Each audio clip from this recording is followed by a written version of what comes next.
Atos dos Apóstolos, capítulo 16, verso de número 22. Diz assim a poderosa e infalível palavra do Eterno. Então a multidão se levantou unida, guarde isso, unida, contra eles. E os magistrados, rasgando-lhes as roupas, mandaram açoitá-los com varas. E depois de lhes derem muitos açoites, os lançaram na prisão, ordenando ao carcereiro que os guardasse com toda a segurança. Verso de número 24. Este, recebendo tal ordem, levou-os para o cárcere interior e prendeu os pés deles sobre o tronco. Verso 25, e eu paro aqui. Diz assim: por volta da meia-noite, Paulo e Silas oravam e cantavam louvores a Deus, e os demais companheiros da prisão escutavam. Amém? Glória a Deus. Olha para quem está do teu lado, coloca a tua Bíblia no banco. Olha para quem está do teu lado, independente, hoje é independente se você tem afinidade ou não.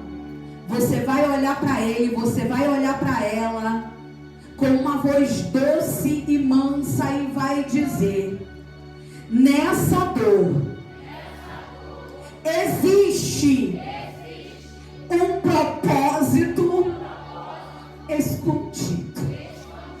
Você, diga, vai suportar. De novo, você vai suportar. Aleluia, porque a glória do Senhor vai se manifestar. E só quem acredita bate palma e toma o teu assento. Glória a Deus. Queridos, a palavra qual nós acabamos de ler fala de dois homens. E eu tenho a certeza que você já ouviu essa história. É uma história muito conhecida, mas também verídica. Um fato que aconteceu na cidade de Roma. Escute só. A Bíblia vai dizer que Paulo e Silas estavam em missão em Roma. E quando eles estão ali por alguns dias, a Bíblia vai dizer no capítulo 16, versículo 16, que Paulo e Silas estavam andando porque iam orar. E quando eles estavam em caminho à oração, a palavra do Senhor vai dizer para mim e para você que uma jovem que estava endemoniada gritava dizendo: aí vai dois homens de Deus que proclamam o Evangelho. Pastora, mas a senhora está dizendo que essa menina ou essa jovem estava possessa por demônios. Só que o que ela estava dizendo era verdade. Sim, eu estou dizendo que essa menina estava possessa por demônio. A Bíblia vai dizer que passam-se alguns dias, porque não é fácil discernir o que é verdade do que é mentira. Há um dito popular aí fora que diz assim: nem tudo que reluz é ouro, porque se a gente vê dourado já imagina que é, mas nem tudo que parece ser de fato é. E é por isso que nós temos que ter discernimento. A Bíblia vai dizer que Paulo e Silas estavam em caminho em oração. E olha aqui para mim. Quer saber do que está acontecendo no oculto? Comece a orar. Porque diante da oração, nada fica escondido.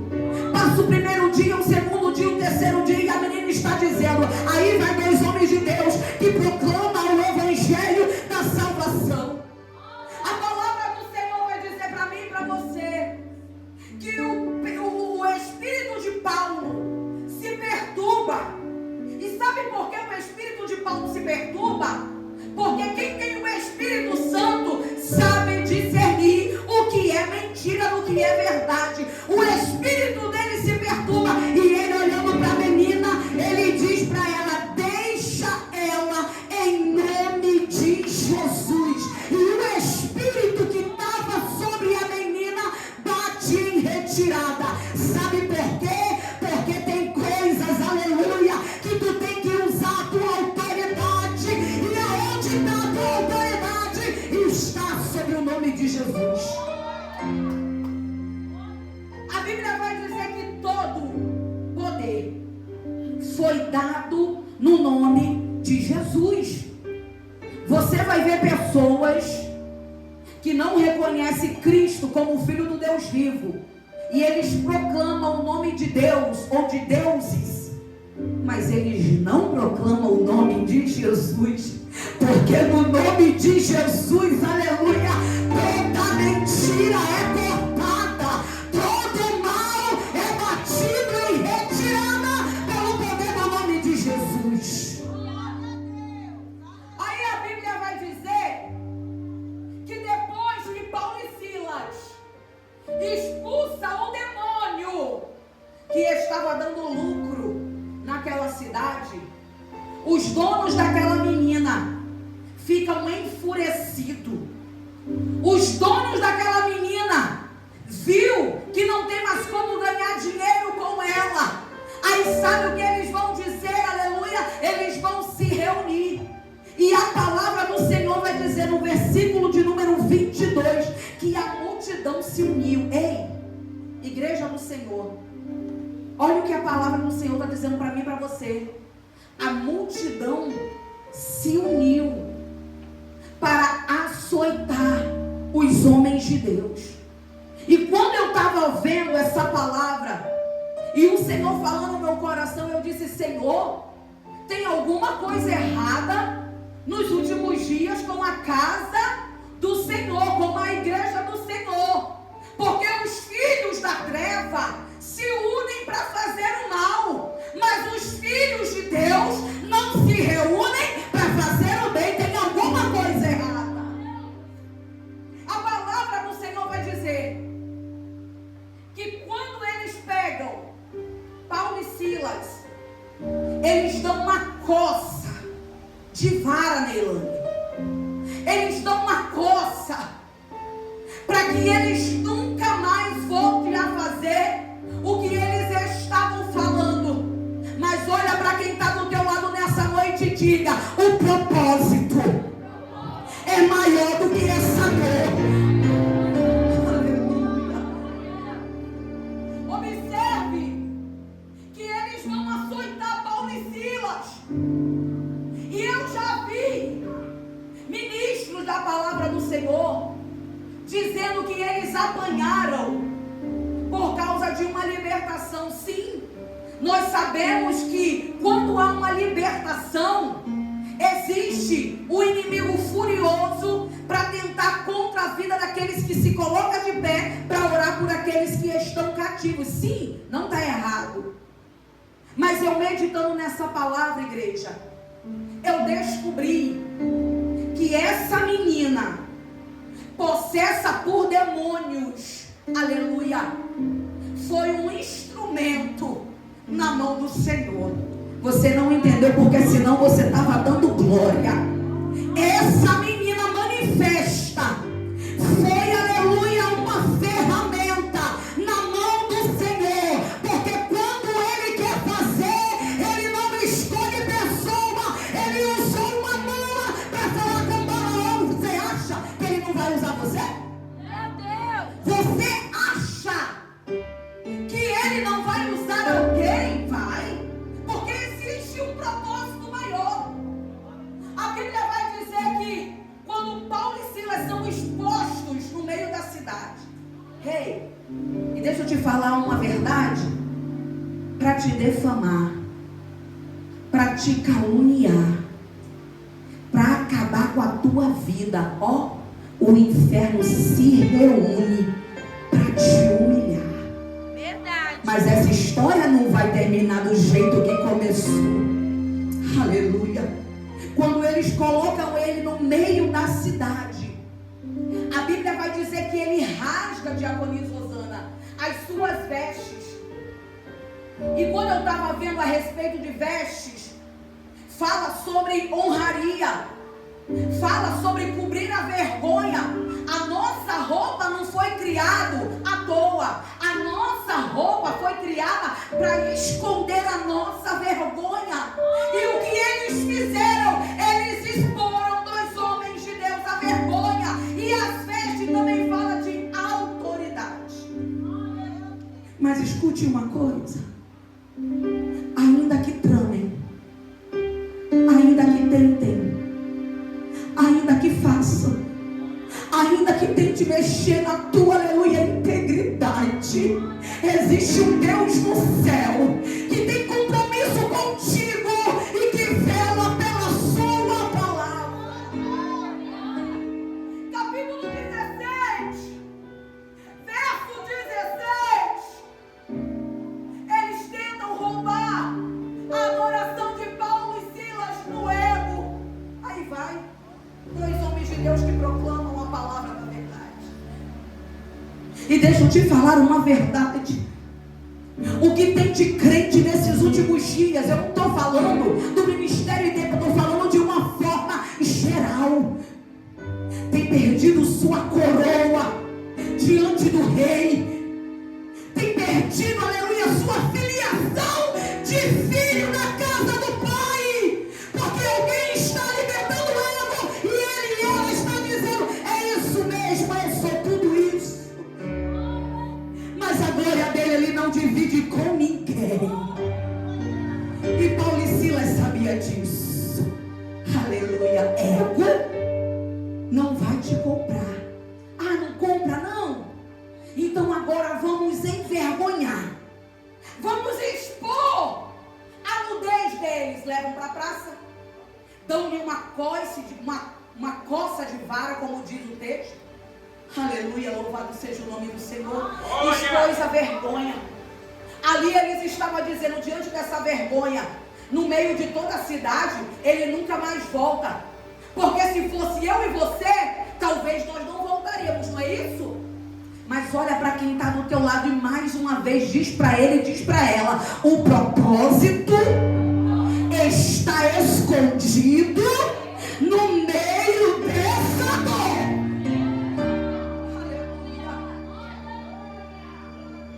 Tentei mexer com o ego, Satanás, não deu certo.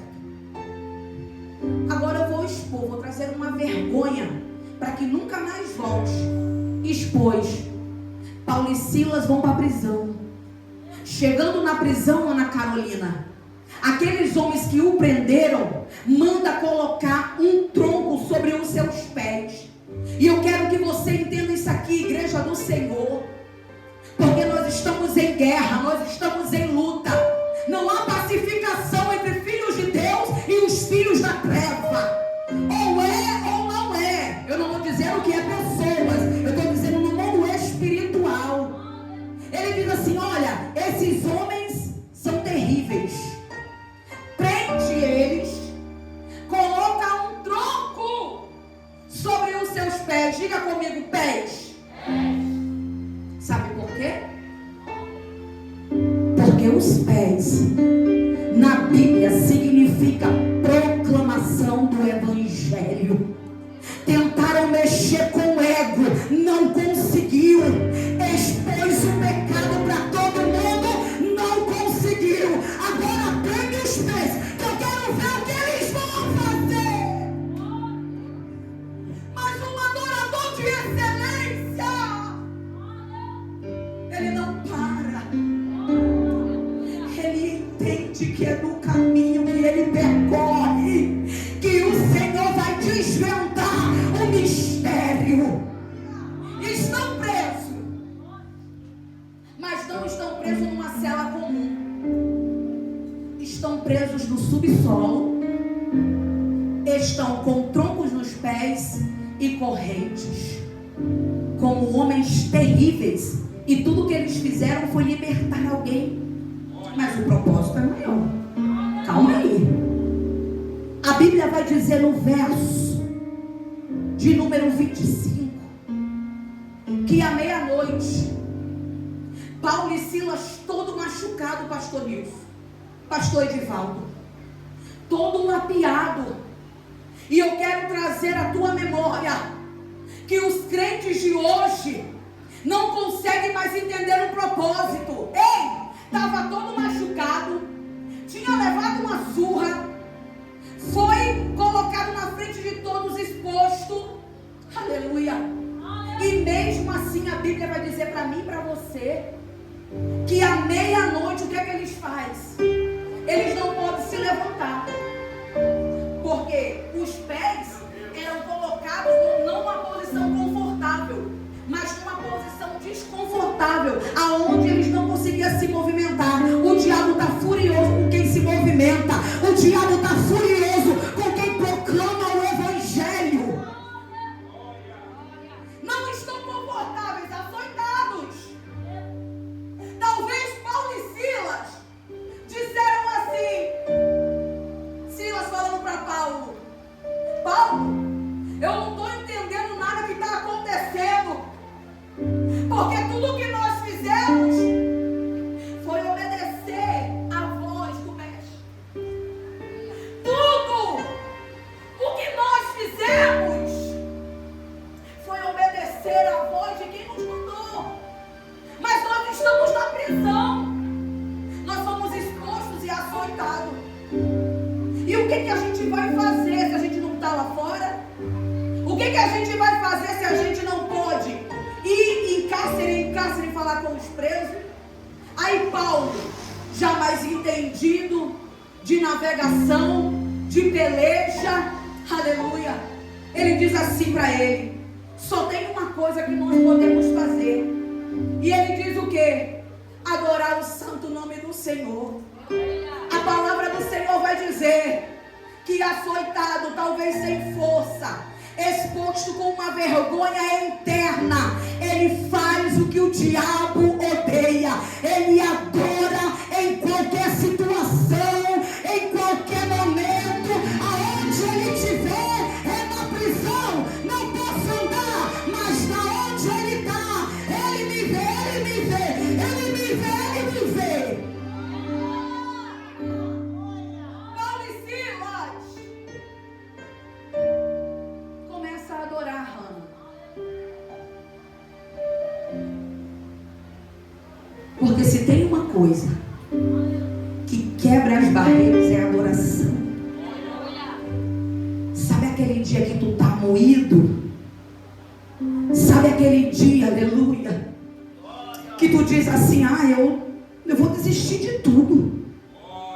Esse negócio não é pra mim não. Aí tu chega aqui nessa casa, aí tu diz assim: eu vou lá só por ir, porque eu não vou fazer nada não. Aí tu ouve o primeiro louvor e o Senhor, aleluia, começa a trabalhar, quebrando as cadeias que está dentro do teu coração. Aí vem o segundo louvor, e eu entendo porque que o Maranata canta 4 louvor. É porque se não quebrar no primeiro, vai quebrar no segundo. Se não for no segundo, é no terceiro. E se não for terceiro, é no quarto. Porque a adoração, ela quebra, aleluia, as cadeias. Quando Paulo e Silas estão na prisão à meia-noite, e isso não tem nada a ver com meia-noite. Isso tem a ver com a fé inabalável de alguém que acredita que por mais que pereça, ele vai agir. Eles começam a adorar. E quando eles adoram, a palavra do Senhor vai dizer que o que eles mais temiam acontece. Não é eles que fogem. Aleluia. Não é eles que saem correndo, mas são as portas do cárcere que caem. São as correntes que aprisionam que caem. E nessa noite eu já quero liberar uma palavra para a tua vida. Toda corrente, aleluia, toda âncora que o diabo tentou colocar para que você não acredite, para que você não continue, hoje está caindo por terra pelo poder da adoração.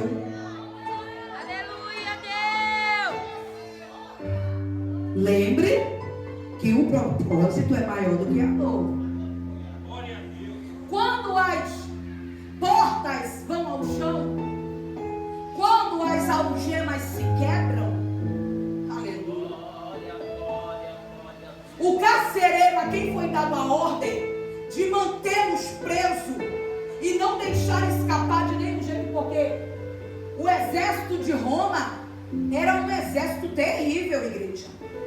Era um povo mau. E ele sabia, o carcereiro sabia, que se algum preso fugisse, ele pagaria com a sua própria vida. E ele, por ter medo, por operar dentro do sistema, ele tem medo sobre a sua vida e sobre a sua casa, ele vai tentar tirar a sua própria vida. Mas tem alguém dentro da prisão com um propósito, aleluia, para ir te tirar de lá. Eu quero que você entenda comigo nessa noite. Ei, tem prisões, aleluia, que não é porque tu está em pecado. Tem prisões, louvado seja o nome do Senhor, que é porque tu está andando na mentira. Tem prisões, louvado seja o nome do Senhor, que não é porque tu está de oba-oba. Tem prisão que o Senhor te colocou para tu orar, para tu jejuar, para tu louvar, porque tem alguém lá que não tem fogo. As cadeias são quebradas.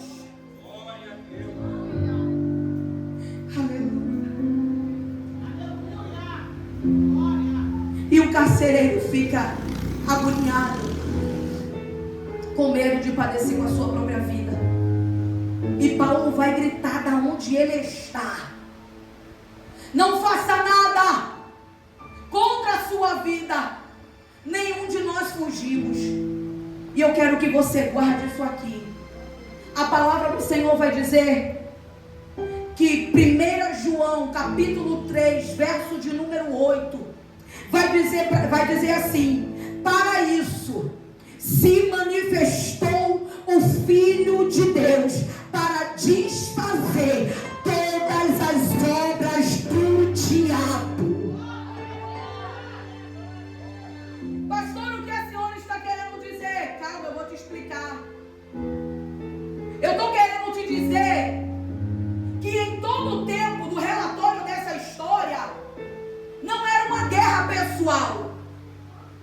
Não era porque eles não gostavam de Paulo e Silas. Mas a luta de Diaconisa Jane era espiritual. Observe que vai tentar no ego, para que Deus não pudesse operar. Paulo e Silas se repreende e continua. Depois eles são açoitados e envergonhados diante de todos. Porque se tem uma coisa que quem não tem vida com Deus, nem respaldo bíblico, não consegue a uma vergonha, porque acha que nunca mais pode olhar para aquela pessoa. Paulo e Silas sabem que quem justifica ele é o Senhor, porque o justo não justifica de si mesmo. É Ele que justifica eu e você. Eles continuam. Quando eles estão lá, não é normal Paulo e Silas ter colocado um tronco nos pés, que é a propagação do Evangelho. Não é normal. Aleluia.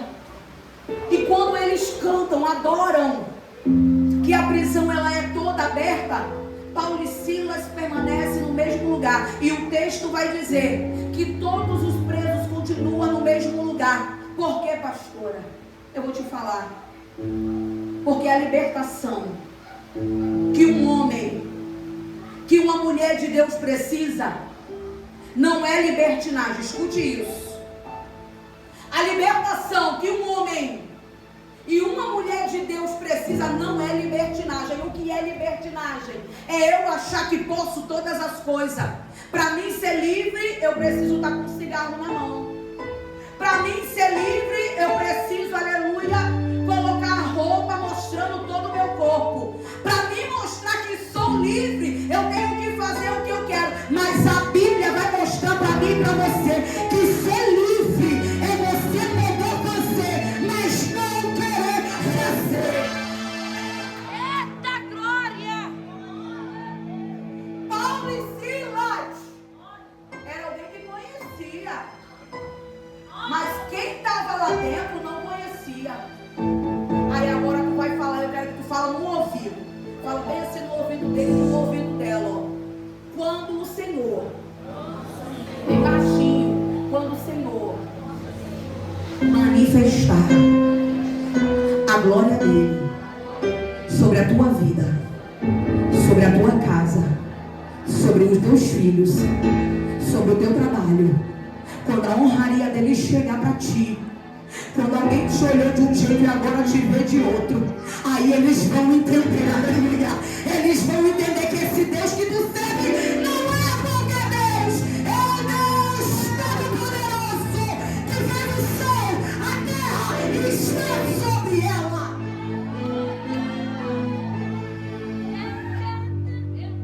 Foi para isso que o Filho de Deus se manifestou, se fez carne e habitou no meio do seu povo para desfazer todas as obras. Deixa eu entrar um pouquinho aqui, só para vocês entenderem.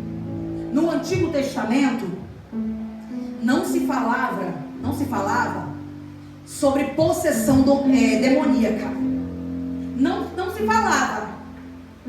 Mas quando Jesus ele se manifesta e chega ao seu tempo de ensinar, de curar, de batizar, de fazer o que foi concebido a ele fazer, o Novo Testamento revela que o Senhor expulsou demônios, que o Senhor curou pessoas endemoniadas, cativas, pessoas lunáticas, problema de cabeça, e era demônio. Meu Deus. Mas para entender isso tem que ser espiritual. É verdade. Aleluia. Eu só estou dizendo que o Filho de Deus se manifestou para desfazer. E eu entendi, lendo a palavra do Senhor, que todos aqueles homens tinham o poder de fazer, mas não fizeram. Porque a liberdade que o Senhor deu para mim, deu para você, é você ser livre, saber que pode todas as coisas, aleluia, mas nem todas as coisas são lícitas. Por quê? Porque eu adquiri viver a minha vida como noiva do noivo, se preparar para o noivo, e noiva que se presta, não anda de qualquer jeito, noiva que se presta, se resguarda para ele. Eu posso, pastora, posso tomar uma asinha? Ué, pode. Quer tomar? Toma. É tu e Deus. Pastora também pode. Mas a minha felicidade não vem de droga, não vem de bebida. A minha felicidade vem daquele que entregou a vida por mim e por você. Foi cantado aqui nessa noite. Ele não me abandonou. Porque a sociedade chama de tudo que é nome. A sociedade, quando você não tem nada para oferecer, nem para ser amigo, quer você do lado. Aí Jesus está dizendo: vem, minha filha, vem, meu filho, porque eu não te lanço fora. Eu preparei uma mesa. Quer te mostrar que o que eu quero contigo é comunhão. Você não precisa mudar a tua essência para agradar, aleluia, a quem não te merece. Você não precisa se diminuir para caber nos padrões do mundo, porque ele já se manifestou para comprar a minha e a tua vida com preço de sangue. E nenhum homem na face da terra poderia nos comprar, porque o cordeiro tinha que ser imaculado, e ele é. Ei, já estou terminando. Eu quero que você pare um minuto para refletir como esse Deus te ama, como esse Deus te escolheu, como esse Deus, aleluia, foi a lugares remotos só para te encontrar. Alguém olhou na tua casa e disse, como disseram com Davi: não vai dar em nada, é o menor da família. Alguns vão dizer, como disse Gideão, malhando trigo no lagar. Eu sou o menor da casa do meu pai. Alguns vão olhar, como disseram para Raabe: é apenas uma prostituta.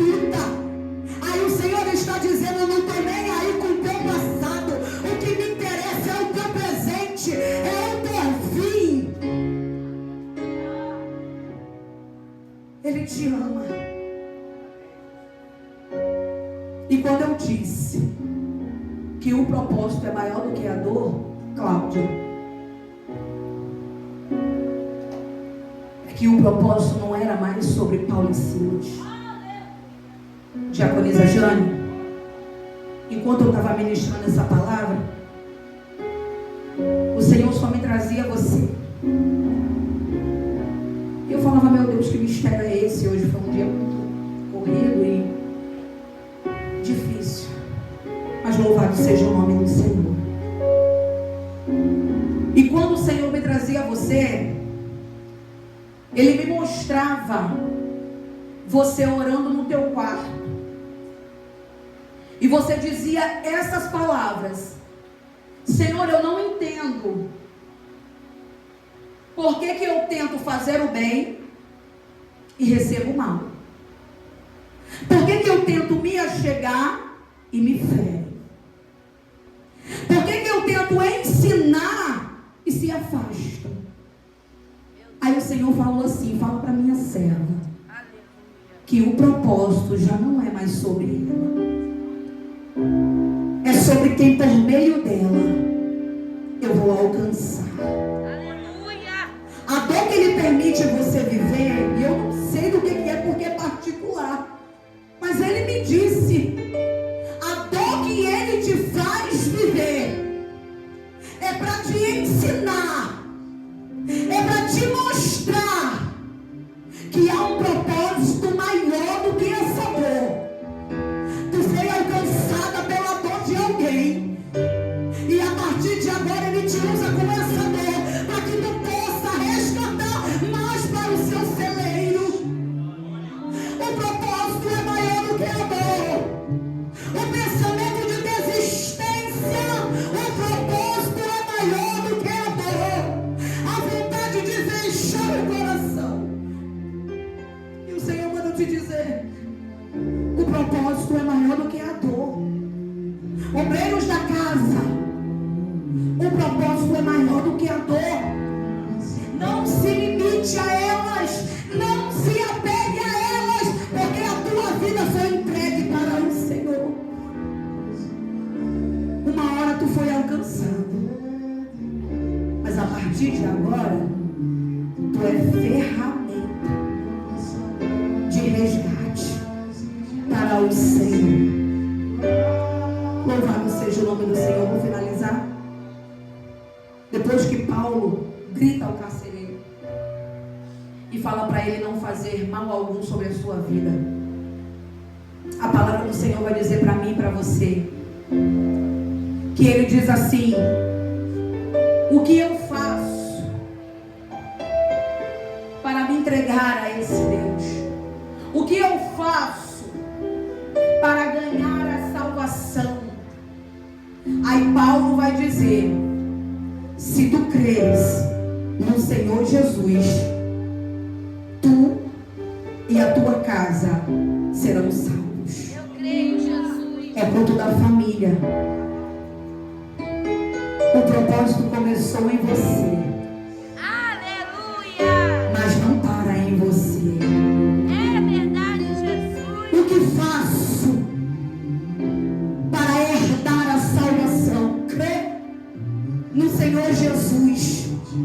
Crê que Ele morreu por mim e por você.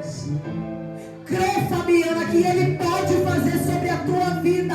Porque o que Ele tem para fazer na tua vida, Ele tem para fazer na tua família. O meu Deus e o teu Deus não é Deus limitado. É Deus que abrange, que expande, que vai ao encontro e que resgata para o seu celeiro. Por isso, nessa noite, pode se colocar de pé. Nessa noite, você que está sofrendo, e isso é normal na vida do cristão. Você que está passando por algum momento tão turbulento que você não está entendendo. Você que está passando por dias tão difíceis.